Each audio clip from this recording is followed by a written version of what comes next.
Assalamualaikum warahmatullahi wabarakatuh. Saya Olivia Salma Fadilah, mahasiswi dari program S1 Geografi Universitas Lambung Mangkurat. Ingin mempresentasikan tugas oseanografi mengenai review jurnal Sifat Fisika dan Kimia Air Laut yang berjudul Kajian Kualitas Air dan Indeks Pencemaran Perairan Laut di Teluk Manado. Jurnal ini bersumber dari Jurnal Ilmu Kelautan Pulau tahun 2019. Teluk Manado merupakan perairan pantai dan estuari yang sangat penting di bidang perikanan. Secara geografis, perairan Teluk Manado masuk dalam kawasan Taman Nasional Bunaken, berhadapan langsung dengan Samudra Pasifik, yakni Laut Sulawesi yang memiliki profil topografi yang curam dan dalam. Teluk Manado menempatkannya sebagai salah satu perairan yang memberikan kontribusi cukup signifikan untuk kegiatan pariwisata, transportasi, industri, dan kegiatan lainnya. Selain itu, Teluk Manado juga mempunyai fungsi ekologis di mana perairan ini merupakan daerah fishing ground bagi nelayan setempat. Sebagai perairan pantai, kondisinya sangat dipengaruhi oleh lingkungan di sekitarnya. Aktivitas pelabuhan yang tidak terkontrol, buangan bahan bakar dari armada transportasi laut, sampah dari penduduk sekitar, limbah-limbah dari berbagai industri, serta bahan pencemar lainnya yang masuk ke Teluk Manado dapat mengakibatkan perubahan terhadap kualitas air laut di perairan ini. Setiap bahan pencemar yang masuk ke badan air di perairan Teluk Manado berpotensi menyebabkan penurunan kualitas perairan yang akan mengurangi fungsi biologis dan ekologis terhadap ekosistem di dalamnya. Tempat penelitian ini dilakukan di Teluk Manado pada bulan Januari sampai Februari pada musim barat dan April sampai Mei pada musim peralihan tahun 2017. Parameter lingkungan yang diukur diantaranya adalah suhu, salinitas, kecerahan, kekeruhan, tingkat keasaman atau pH, oksigen terlarut, fosfat, dan nitrat. Hasil penelitian sifat fisika yang pertama, suhu perairan. Suhu air laut yang diperoleh pada musim barat berkisar antara 27,3 sampai 29,2 derajat Celcius dengan rata-rata 28,1 kurang lebih 0,61 derajat Celcius. Dan musim peralihan 1 berkisar antara 27,9 sampai 29,5 derajat Celcius dengan rata-rata 28,8 kurang lebih 0,44 derajat Celcius. Nilai suhu ini sesuai dengan kisaran suhu air di perairan laut umumnya, di mana nilai suhu di lapisan permukaan laut yang normal berkisar antara 20, sampai 30, derajat Celcius. Suhu air laut permukaan di perairan Indonesia pada umumnya berkisar antara 28 sampai 31 derajat Celcius.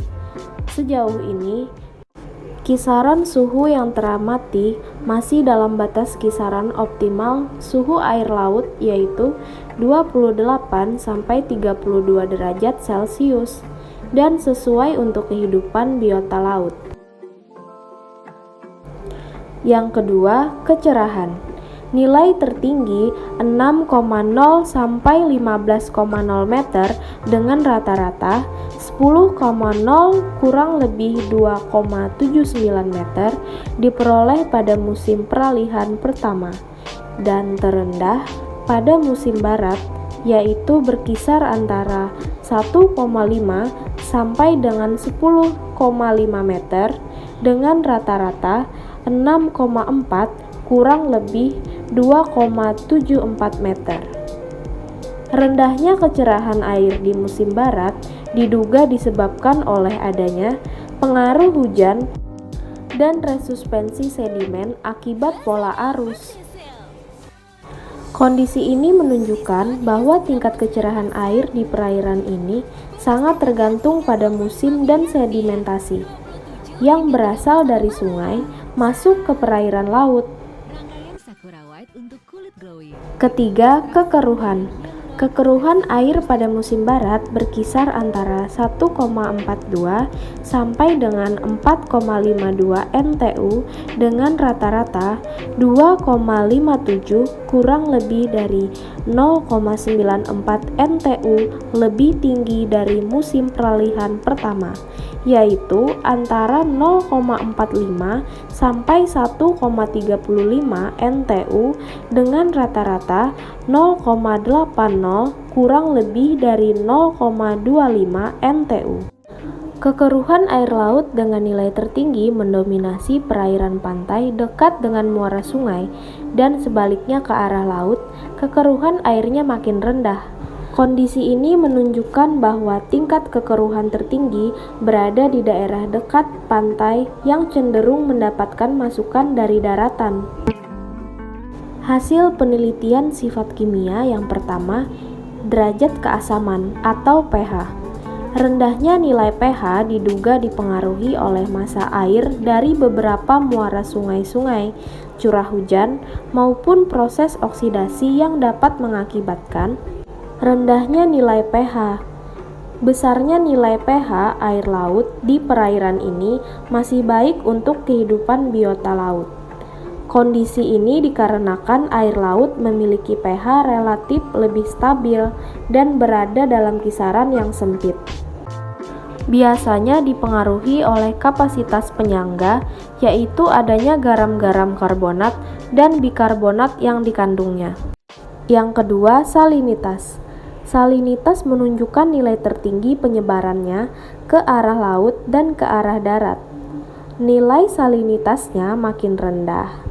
Kondisi ini menunjukkan bahwa sebaran salinitas di laut dipengaruhi oleh berbagai faktor, seperti pola sirkulasi air, penguapan curah hujan, dan aliran sungai. Dari hasil pengukuran salinitas, terlihat nilainya masih kurang dari 32,0 derajat. Maka perairan masih dipengaruhi oleh pantai. Diduga adanya pengaruh dari daratan seperti percampuran dengan air tawar yang terbawa ke aliran sungai. Nilai salinitas di perairan ini masih berada dalam batas-batas salinitas yang normal. 3. Fosfat.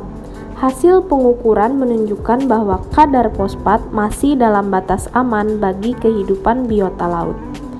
Kadar fosfat yang diperoleh di perairan ini masih subur. Informasi tingkat kesuburan perairan ditinjau dari kandungan zat hara. Di perairan pantai belum diperoleh angka yang baku karena dipengaruhi kondisi perairan dan bervariasi dalam dimensi ruang dan waktu. Keempat, nitrat. Kisaran kadar nitrat di perairan ini masih layak untuk kehidupan biota laut, yaitu 0,008 dan dalam batas aman kesuburan suatu perairan. Yang terakhir, oksigen terlarut.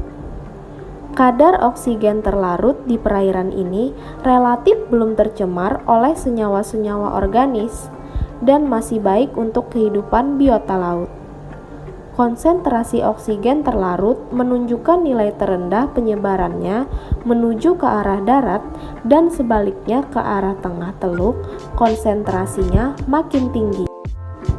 Kesimpulan dari hasil penelitian ini, hasil perhitungan menunjukkan bahwa status mutu perairan Teluk Manado tergolong kondisi baik hingga tercemar ringan dengan indeks pencemaran 0,34 sampai 2,33. Kualitas perairan Teluk Manado dipengaruhi oleh musim, perubahan yang terjadi terhadap beberapa parameter fisik dan kimia.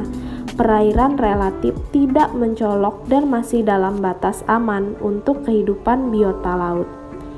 Hasil perhitungan indeks pencemaran menunjukkan Teluk Manado masih dalam kondisi baik hingga tercemar ringan. Parameter lingkungan yang menjadi kontribusi terhadap status mutu air adalah zat hara, fosfat, dan nitrat. Sekian hasil presentasi dari saya mengenai review jurnal Sifat Fisika dan Kimia Air Laut pada Teluk Manado. Mohon maaf jika ada yang kurang dan salah dari apa yang sudah saya sampaikan. Semoga bisa bermanfaat dan mudah untuk dipahami dan dipelajari lagi. Terima kasih. Wassalamualaikum warahmatullahi wabarakatuh.